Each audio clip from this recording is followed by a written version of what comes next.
righty. Hey, guys, we are a minute early now before 8 p.m. So, Clarence, I have a question for you that has absolutely nothing to do with Doctor Who.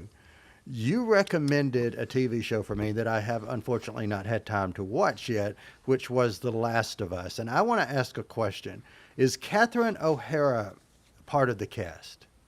If I knew who that was, I would Is tell there an you. older blonde-headed lady in the? Not, not that I know of. Oh, okay. I mean, it's possible, but I don't know who that is. So, The mother off of Schitt's Creek. mm, I didn't watch Schitt's Creek. Okay. Yeah. Oh well, That- I saw. so I thought I what is saw a- her in a trailer for it that. Oh, you know what? She might be the counselor in season 2. That might be okay. her. I think All that right. it. Well, maybe I don't know. Well, anyway, that was another like check mark in the box of, ooh, Kyle needs to watch this because I really enjoyed her in Schitt's Creek. So I didn't know that. yeah, Yeah, she's one of the standards of Canadian comedy in Second City Television, and boy, yeah, I've been a big fan of hers for a long time. oh, and also from Beetlejuice. Beetlejuice. Yeah, of course Home Alone too, and Home Alone, and being Home Alone. But anyway, yeah. That franchise. Yeah, but Oh. Moria Rose is where I came to love and adore her, and the Bebes. Anyway, well, gentlemen, I say let's just go ahead and get into it because I really, really, really, really, really want to get into this one. And real quick, hey to Wingrace in the chat.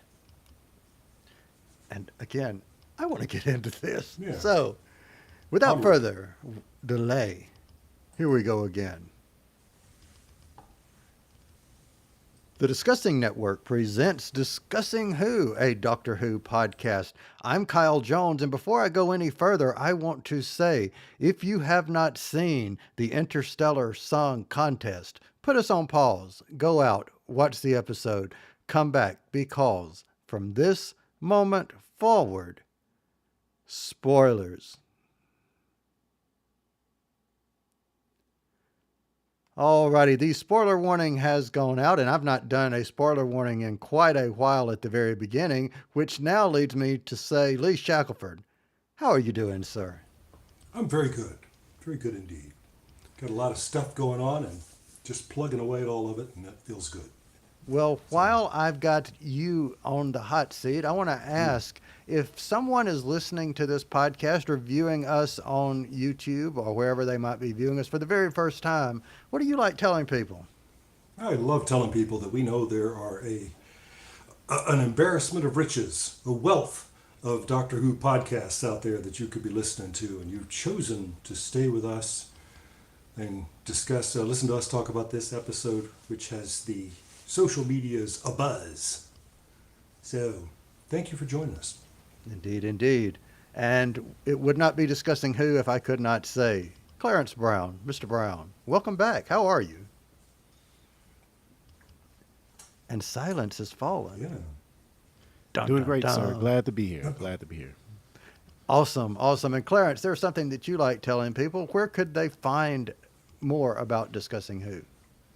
Of course, you can find us on any and all social medias, so make sure you check us out there. Also, if you have something you want us to know, you can send that into discussingwho@gmail.com, or again, at discussingwho everywhere else. Awesome. Awesome, awesome, awesome.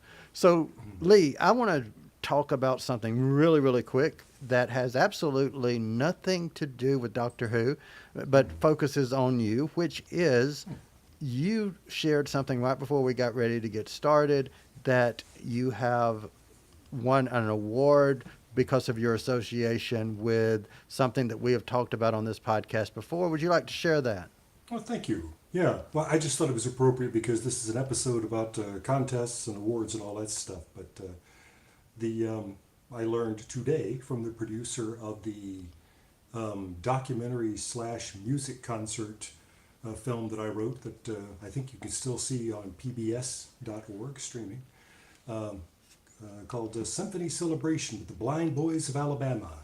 Amazing, amazing hour of television that I had the honor of writing. Well, we learned today that production, the director, editor, sound designer, of course, the arranger and conductor of that remarkable concert. That we've won 14 Telly Awards, and 2 of them are for the writing. So, yee. And I was showing Kyle, this only works if you're watching us on the video stream, but this is my tally for Relativity, and it's gold. And the 2 that I have for Blind Boys now are silver and bronze. So I'll have the whole set. Awesome. Anyway, that's silly, but anyway. But yeah, congratulations to everybody who worked on that great hour of television. So, but anyway. That's my news for today. That's what happened today. Anyway. Well, Amazing. congrats. And I just want to ask really, really quickly, I don't want to get into any speculation or spoilers, but have either of you seen any of the production images that the BBC and Disney Plus have rolled out in the last few days for the next episode, Wish World? I have not. Lee, have you? I've seen what looks like a posed photo of the Ronnie and Mrs. Flood. Mm-hmm. And some behind the scenes stuff for this episode that was lovely, but not a whole lot for. Well, I Wish have World. seen enough images, and again, these aren't speculatory images; they are, official BBC released images of this next episode, and it makes me feel a little bit better in the sense of we've often said, I think I've often said that, we look at RTD's first era and we look at it as a whole, not as each individual season or series. And I'm starting to see maybe in these images tapestry that will help perhaps make some of our gaps perhaps be filled from last season by the end of this season. So I have positive hopes. So there we go. I did not expect the story in the engine to in any way tie to space babies. And I still don't know what that's all about, but anyway. Well, there it I will is. just say I There saw it an sits. image of Belinda holding a baby. Huh? That same Okay. baby that we saw. Apologies. Just saying. Yeah. Okay. All right. So, guys, I want to go ahead and get right into it. And I need to say that the Interstellar Song Contest is the 6th episode of the 2025 series of Doctor Who, first airing / streaming on the 17th of May, 2025. It starred Ncuti Gatwa as the 15th Doctor, Verita Sethu as Belinda Chandra, and sees the return of Carol Ann Ford as Susan Foreman. Summary view. Clarence Brown, I'll start with you. Summary view. What say ye?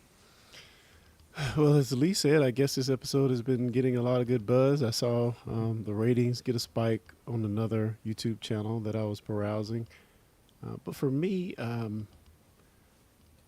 I think maybe some of the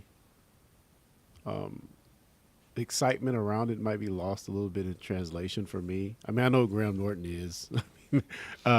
I don't really know the Ryan Clark guy. But that's just on the fringes. I think overall it was a solid episode. There were some points of concern for me that I'm sure we're going to talk about with how the Doctor responded to the situation. A little uncharacteristic moments from the Doctor. But overall, I think it was a solid story, but I think maybe some of the hype was a little bit lost on me because, I don't know, maybe because I'm not British. I don't know. But you guys aren't either, so maybe you can enlighten me. All right, Lee. Or not. What say ye? Yeah, I'm with Clarence all the way here. I learned after watching it that this aired that it premiered in the UK the same night as the Eurovision Song Contest, and that's sort of the built-in joke there. Anyway, but since I don't watch the Eurovision Song Contest, I didn't know that, and didn't know who Rylan was, and so yeah. But you pick it up pretty quickly. You know, Yeah. you say, "Oh, this is apparently important and iconic host," and they've got him they've got him freeze dried, and they pop him out every year for this. And that just seems like a funny idea in itself. And Graham Norton has signed over his unique likeness in perpetuity, so the hologram will exist forever. It's a funny idea, but it's sort of a run-of-the-mill base under siege story, isn't it? It's, you know, there's a bad guy, a ticking bomb. It's, you know, so it's good that there are some genuine surprises in it, especially for fans of the original series. Yeah. You know, I agree with everything you guys say, but for some reason, it worked for me. I mean, it made me like gasp, like have this, oh, what the heck am I seeing moment, you know, because I can remember 10 years ago when it's getting close to the 50th anniversary thinking, will we see Susan? Will we see Susan? Oh, she was at the proms. Oh, that means she's coming back. Oh, no, she's not. No, we didn't even mention Susan. We mentioned Susan, a horse named Susan, you know, in series 6 or 7 or something. But just that shocking moment for me, you know, was the icing on the cake. But I think I liked the understory too. You know, I think I liked the spin of the base under siege because of the way they presented it. Not that I liked the character. I was sympathetic to the character or anything like that. For some reason, this episode just worked for me, and I'm really not sure why. Yeah, I'm glad to hear that it just worked for you, devoid of the obviously shocking things we get in the episode. Because I don't want my Doctor Who excitement to be solely linked to getting flashes of the past or links to other characters from the past. I want it to stand on its own. So I think Hashtag it's fan service. yeah. So it does reassure me that you like the episode devoid of those things as well. But I'm sure we're gonna dive into that. All right, so let's start diving. And my first dive question, and Lee, I will put this to you first. You know, we've had, I don't want to say an issue, but we've had a concern in some of the previous episodes, specifically The Devil's Chord, that, you know, we have this music number, and, you know, music's always been about Doctor Who because, you know, there's background music that Murray Gold, we are always paying attention to. But as far as the story goes, did this land better for you than, say, The Devil's Chord because of the setting, maybe? Or Yes. did it Oh, not? What do you no, think? there's no comparison. No, the presence of music in this story seemed completely organic and not supernatural in any way. It's just a kind of a Douglas Adams idea of what the Eurovision Song Contest would be like, you know, Yeah. 1,000 years in the future. And I just thought that was a lot of fun. And yeah. Clarence, what about you? I like the how it's presented in this episode. Obviously, as Lee said, we had a good reason for them to be presenting music on Doctor Who, so I was definitely fine with that. The problem that I did have was, other than Cora Saint Baviar's final song, the her ode to her homeland. The other songs I just did not like. I thought they were subpar. Dug-a-doo? You did not like Dug-a-doo? Subpar, Dug-a-doo, man. Dug-a-doo, Dug-a-doo, Dug-a-doo. Oh, that was so awesome. That was like my fatigue moment of the Oh, season. man, I hated the music other than the last song, if I'm being honest. And I kind of wondered if we're supposed to. That, that the whole thing is sort of ridiculous on that scale. And so, you know, the song should just sort of be ridiculous too. I was just reading one of the transcripts online. the lyrics to Cora's first song that she sings, and it's just absurd. It's just bizarre. Talking about how big her feet are. Mm-hmm. It's I. Then why not? But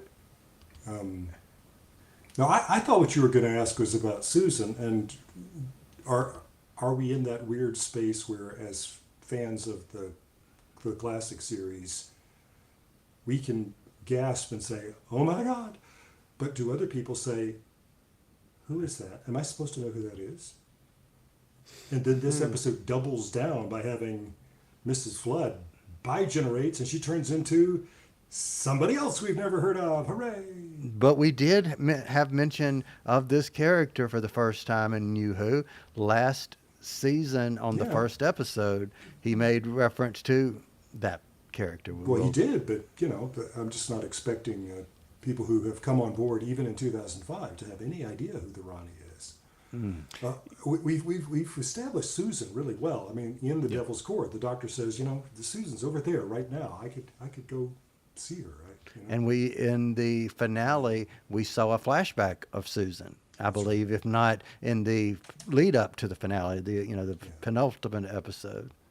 But for fans of the classic series, this has special meaning for us because he told her he was going to come back for her. Yeah. And he just didn't. And so here we are decades later, and maybe he's going to come back for her. I mean, if this is the totality of Susan's presence in this timeline, in this story, I'm going to be really upset. I'm going to be annoyed. Say, that was it? Really? Seriously? You got this close? Anyway. So, go ahead, Clarence. No, I was going to add that I do think most people at least have an inkling of who Susan is. I mean, even if you haven't gone back and watched the classic, it's sort of like Han, Luke, and Leia. That one of those characters. Well, So I feel like yeah. that she's so fundamental that most people are going to know her. Now the Ronnie, I know nothing about the Ronnie, so Yeah. Yeah, that's a much deeper dive. Yeah. Yeah. Well, when we were, I was thinking when we reviewed Time in the Ronnie and the Mask of the Ronnie, not the Mask of the Ronnie, the Mark of the Ronnie, I remember in the Time in the Ronnie, and Bonnie Langford, again, forgive us for our transgressions here, but we were more focused on the screams of Mel than That's we true. were on really what was going on in Time in the Ronnie. So, but I'll get to that in just a second. I want to go back to the music and the discussion that we were having about Susan. I really think that we will see her again. And for anyone who is listening to this, I would suggest you go to YouTube and look at the official Doctor Who YouTube channel and find a conversation between Carol Ann Ford and Verita Sethu. And it's a very heartwarming chat between the current companion and the original companion. Wow.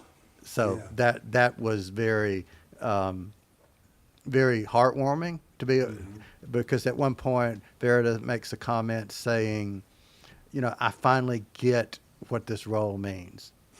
Talking to her, the legacy of her. Yeah. And let me just say this: if this is the only time that we do see her, for me to be able to have someone today ask me, "Hey, is Doctor Who still going on? Have you gotten to the finale yet? What's going on?" And I said, "Hey, other than a couple of anniversary appearances, they brought back a character who left the show 61 years ago." And they was like, "Oh, well, was it a new person playing?" I said, "No, it was the original actress." Yeah. How often do you get something like that in television? Very, very rarely. So let's talk about what was going on. The villains, quote unquote, the Hellions from Hellia. What did you guys think of Kid and his motivations? Either of you. I think it's definitely in my opinion, the classic sympathetic in some ways villain. From a certain point of view, you can definitely see where he's coming from. Now, being a hell bent on killing all those people, of course, he takes it too far. But he does have a valid point in his argument of what has been done to his people. I mean, I think that's what this episode is meant to make us feel, is that we have this race of people, the Hellions, who, by all accounts, have been looked at as being kind of a bad bunch, a bad lot. But who knows if all of that is propaganda or is just something that is trickled down through the years that we think these people are worse than they are, and they've had their planet destroyed in the pursuit of business, the pursuit of this corporation. So I think there is something very sympathetic about that. But when it comes down to it, what he was doing obviously was a bit too far. Yeah. Killing 6 trillion people. All right. What do you think, Lee? No, I agree. It's a very interesting, I think that's an interesting part of the episode, and I'm glad that they made that sort of the central crisis, is that this guy's home world was annihilated by a corporation that didn't care. It's interesting to be watching this while I was watching Andor, where a whole planet is being sacked for the sake of its mineral wealth, and the Empire doesn't care about the people who are in the way. They're between us and the stuff we want, So, and it's not like that doesn't happen in the real world. So, but then of all things, not only was their planet destroyed, but the population now bears this scar of being from that planet on the ass end of the universe, as if that's something that they chose for themselves, and the outrage and the injustice of that, plus the fact that people judge them because they've got horns. Yeah. And there's a very persistent mythology. Well, I guess it's not mythology, because we met Satan and he's real, and he does in fact have horns. So, yeah. So there's that. And it would even drive some people who are from that world to cut their own horns off so they don't look like that quite so much. Yeah. And, it's sad. It's truly tragic. So what was really interesting to me for this character is the actor who did the role did an awesome job of just making him sort of mostly unlikable. He wasn't totally unlikable. He had that kind of unlikable demeanor about him. But the thing that just stuck in my head, and is one of the reasons, Clarence, that I'm coming back to say that beyond the reveal at the end and the Susan reveal, that this episode kind of stood on its own. I think it gave me a visual that I will never forget from Doctor Who. And that is the point when back from behind the Doctor, we see the people just start lifting up into the sky or into space that's being sucked out into this bubble where they're about to cryogenic or whatever the word is, freeze, whatever the word. But you get my point. That whole visual of that, and then the follow-up visual of the people floating in space. I know that's Disney budget, but dang, that looked good. Yeah, it really did. Yeah, the money was on the screen in this one. You can't argue from the presentation of the contest itself to this visual that you just mentioned of these people floating in space, and what I think might become an iconic image of the Doctor, partly freezing and breaking free as he's floating in space. In the chat, Legend compares Kid to Killmonger, and I think that's very astute. I think that's right on the money. It's the same kind of situation. You understand what he's upset about, and you kind of go, "Hey, I'm there with you, brother, but this is too much." Oh yeah, totally agree. Yeah. Totally agree. But isn't that the best villain? Is when they aren't being a villain for the sake of, let me take over the world because I'm whoever I am. They are being a villain because ABC has occurred, and that is motivating them, not greed, not power, not whatnot. Look at Magneto, one of the most sympathetic villains because of the things that happened to him. So, you know. Captain Nemo, for that matter. Yeah. Yeah. I think literature is full of villains that we can at least see why they're doing what they're doing. We understand, you know. But along this story, we see after the doctor is woken up, so to speak, by Susan, or this message from Susan, we then get I am the doctor speech. Clarence, that was something you wanted to bring up, so I want to turn the table over to you. The I am the doctor speech. What are your thoughts? Yeah. So as I watched it the second time, I know I put that in our chat to discuss, but as I watched the episode the second time, it didn't feel as forceful as it felt to me the first time watching. And it was, I think it felt like less of a I am the doctor speech and more of a I'm just coming for you.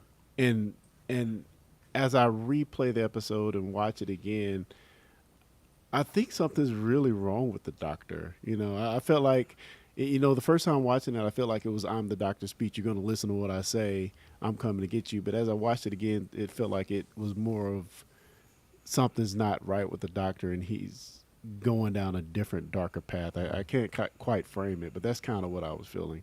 But I did want to talk about how the doctor kind of commands respect in some situations where it doesn't quite feel like it. Like, why should anyone listen to this guy that, you know, just popped in this place? Now, in cases where it's villains that we've visited before, they have a history with them. They know what the doctor can actually do. But, you know, in situations more like this episode where he's just like, I'm coming for you because I'm the doctor and I'm going to get you. Like, what basis do they have to even be a little bit afraid? I don't know.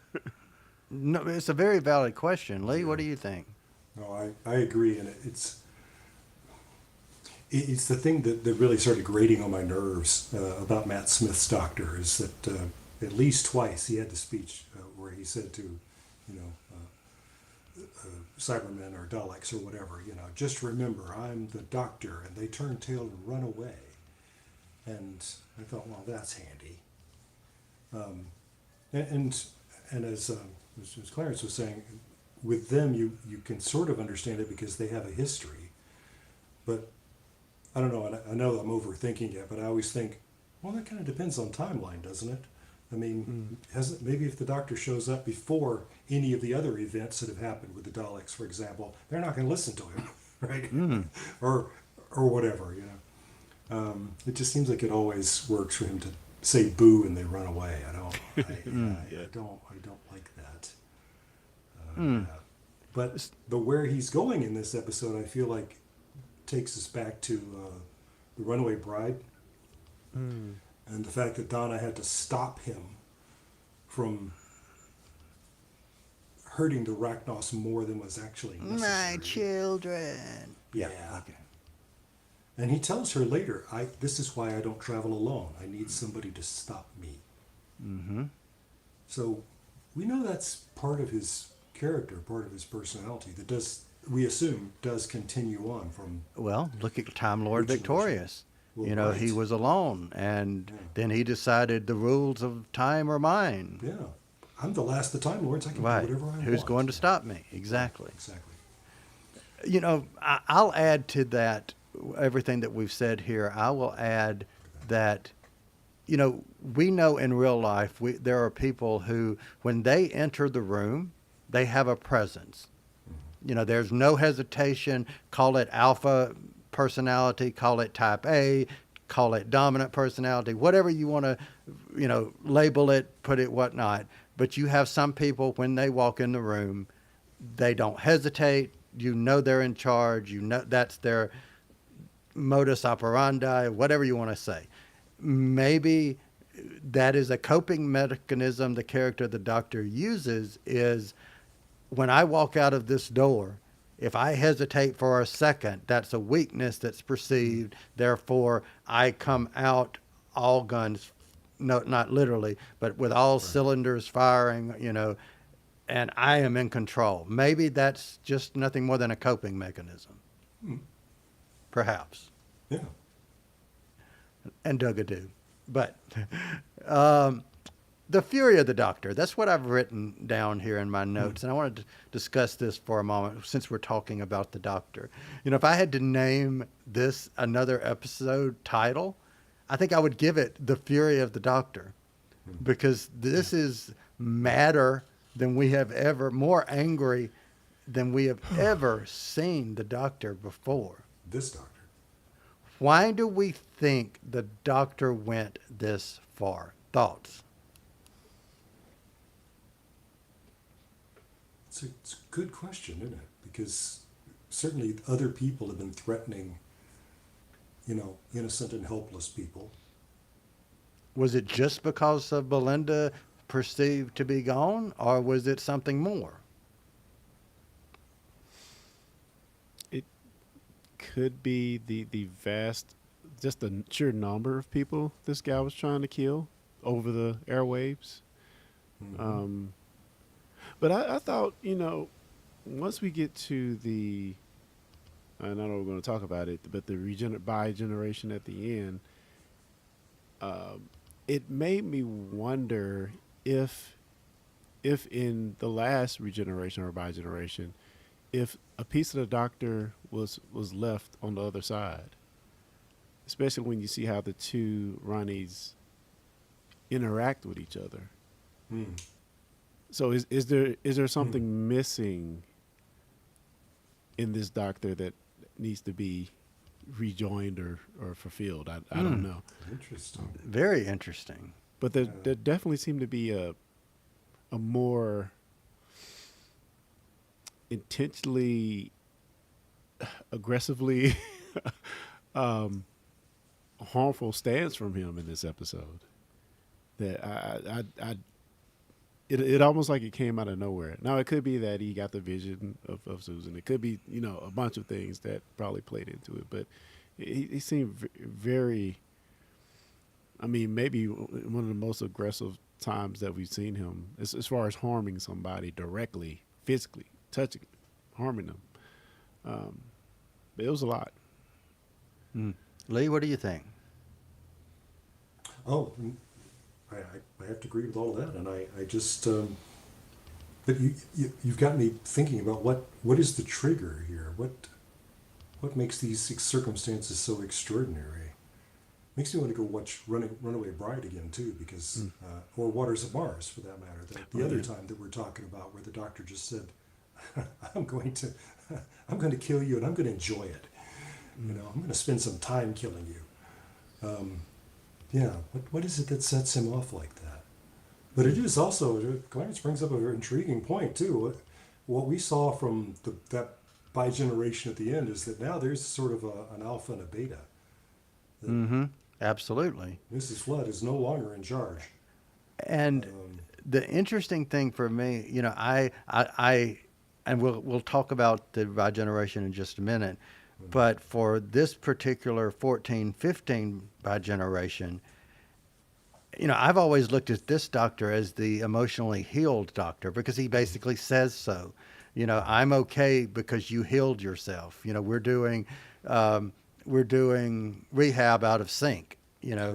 So I get that, but what I really, and this isn't a reason for why he was this way, I really think maybe if I had to name it, it was because of the 3 trillion as opposed to 3,000, as opposed to 3 or whatnot. You were going to commit mass murder on a trillion scale, an astronomical, can't even wrap your head around, number. This is almost like you're destroying civilization across the universe. That being said, we've made comments about this version of the Doctor.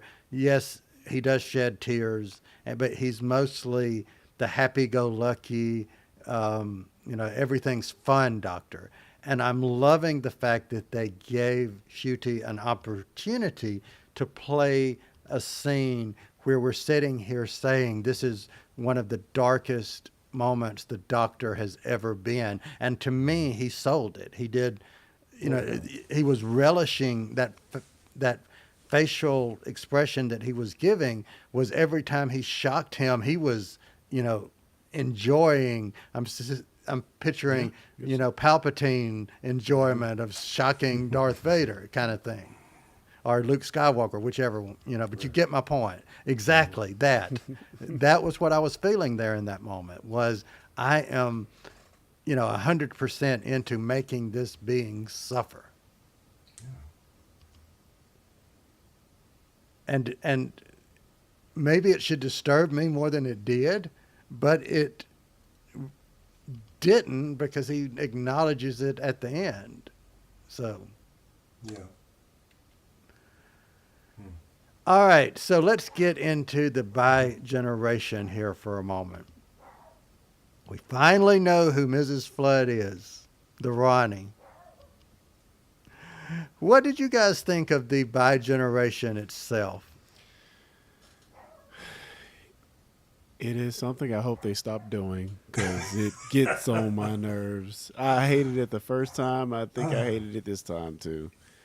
Now, situationally, it brings some interesting circumstances for our two regenerated or our two characters that result. But ultimately, I just don't like it from a visual standpoint, and I don't like it from an operational standpoint, because you're always leaving something behind. Now, that might be an opportunity to take the story in many more places, but I thought it was something that would die after. I didn't think we'd see it again. Yeah. It's going to happen once. Yeah. All right. Lee, what do you think? Same. I'm not a fan, and but as Clarence says, it does give us something interesting with the Ronnie and Mrs. Flood. And she calls her Mrs. Flood, so Yeah. she's not. They're not both the Ronnie. I think that is interesting, but I don't know. Maybe there are other ways we could have gotten there. So I agree with you guys. I was okay with it in the 60th anniversary, because we had the line, myth, myth, myth, male. It's supposed to be a myth, and then he goes myth, myth, myth, male. How do I look? But I was okay with it then, one off. I was shocked to see it be done again, and thinking, why? That said, I'm wondering if this is going to tie into the finale and what's coming next. And maybe this is part of what the Ronnie's master experiment is doing. And maybe they bi-generated because of whatever it is that she and her compatriots have done. Perhaps. Possibly. I'm kind of like what you guys said, the alpha and the beta.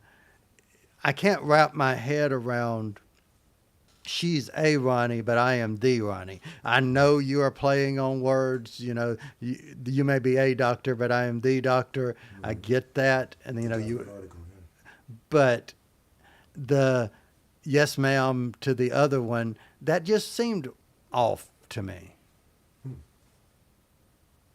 What about you guys? I thought that's what we were talking about. Oh. No, I think that's very interesting. Now there's not two Ronnies. There's the Ronnie and her pet, her sidekick, her servant. And that's the intriguing part of the bi-generation. But yeah, otherwise I could do without it. But yeah, we'll see where that goes. Well, speaking of seeing where it goes, they do mention there's an unholy trinity coming. And I've seen an image that they put out of 3 characters, 2 of which are the Ronnies, and another character. And I was like, oh, there are the unholy trinity. And RTD has said, no, the Ronnies count as 1. So we haven't seen the 3rd member of the unholy trinity. Interesting. Wait, so who are the 2? The 2 that we saw were Mrs. Flood, the Ronnie, and Conrad. This would probably be the kid, I would suspect. Well, Captain Polly. Well, maybe. That would be so fanatically funny that you have a toddler as part of the unholy trinity. An evil toddler. I don't think we got enough of her for that to happen, though. But who knows? Yeah. All right. So before I ask you guys if you have any other items, I have two items of speculation that I want to make and say before we get into the finale. Speculation number one, Miss Flood or Mrs. Flood may turn on the Ronnie.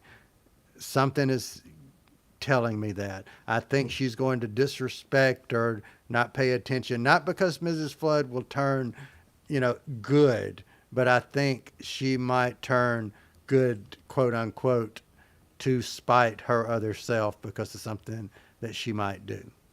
I am in control and whatnot. Well, I actually have three things. In the time of the Ronnie, what the Ronnie was trying to do was she was attempting to create a time manipulator to change the course of history throughout the universe. Just saying. And my other speculation, and Lee, you and I briefly kind of walked ourselves around this speculation before we started recording. We still have not seen Belinda's parents. What if Susan has been with the doctor the whole season? What if a chameleon arc is why he doesn't recognize his granddaughter and who is really Belinda? So you think that Susan saw this face that the doctor was familiar with from before and somehow No, I'm saying Belinda is Susan. No, I'm just saying, but we had the character that Veritas played last season. Okay. I got you. Yes. Maybe. Because obviously she's using Time Lord telepathy to communicate with her grandfather. So, Yeah. Interesting. Interesting. We shall see. We shall see. All right. Well, gentlemen, any other items on your list that we haven't gone over? Clarence, I'll start with you. I think all the relationships of these various duos and trios paired together throughout the episode were well done.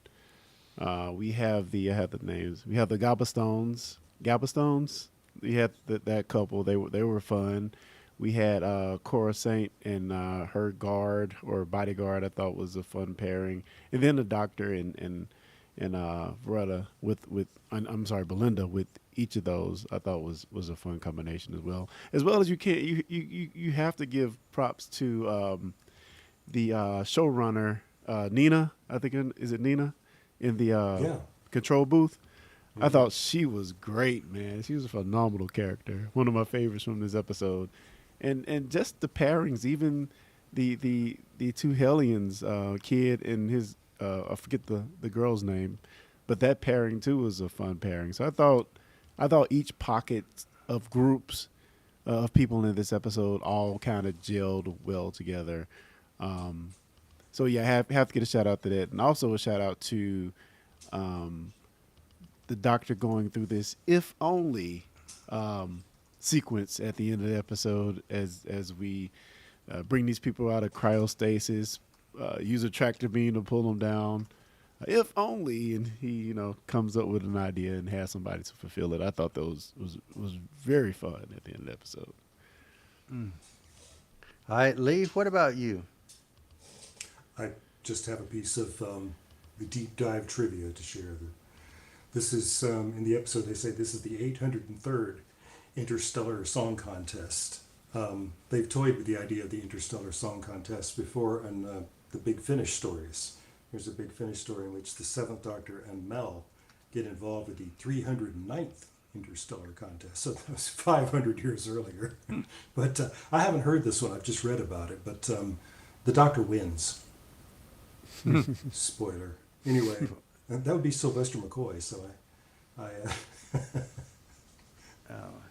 Well, one other item before we move on, and I want to mention this real quick. Liz Lizardine, the lizard person, which they looked really, really awesome. The one who was singing when they the bubble burst and they all started, floating into the air. The singer who performed that has been heard on Doctor Who before. She actually was the main vocalist on the Goblin song on the Christmas episode. Okay. So that was cool hearing her be, actually on stage as opposed to singing the Goblin song, which was Singing voice. an awesome song itself. So not as good as Dugadoo, but Dugadoo has left my memory. I don't even remember what it sounds like. Dugadoo. Yeah. Okay.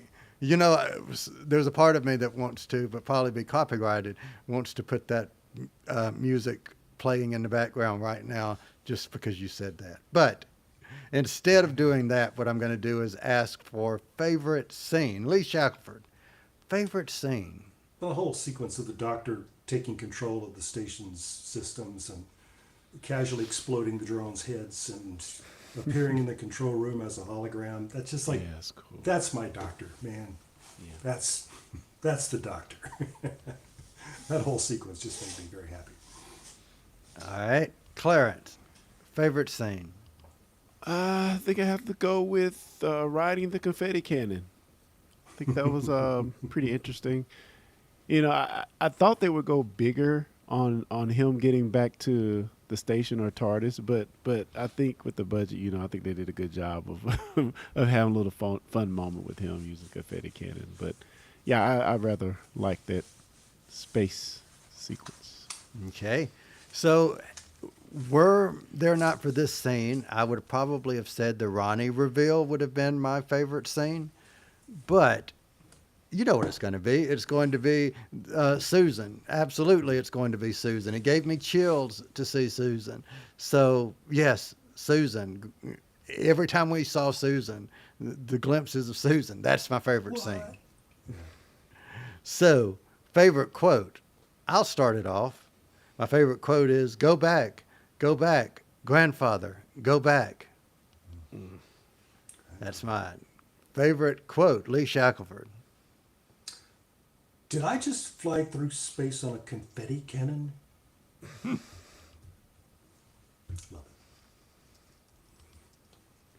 it. All right. Clarence.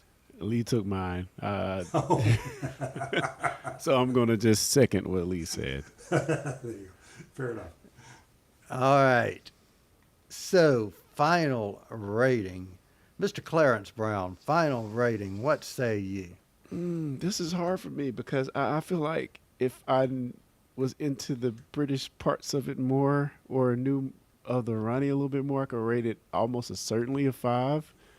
But I do think the story was pretty good, and you got to give the character moments or the character pairings a lot of credit in this episode. So I'm going to give it 4.5 space bubbles out of 5. Okay. Lee Shackelford, what say ye? Well, I was thinking 3.5, but Clarence has kind of talked me up, so I'm going to give it 4 Graham Norton holograms. All right. Wow, I actually expected, Lee, actually expected you to be in the 4.5, 4.75. So that's good that you raised it to a 4. I'm sorry. I am going to go. This is going to be an episode that I go back and watch, and I'm going to give this a 4.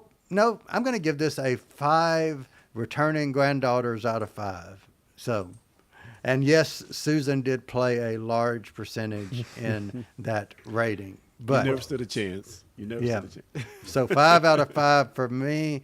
Let's see. We do have some chat ratings. Let's see. Really, really quick.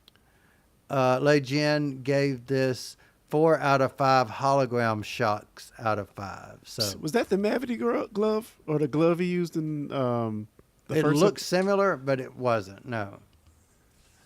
Yeah, because he said it was a hologram projector. That he was, Yeah. he was making the hologram solid.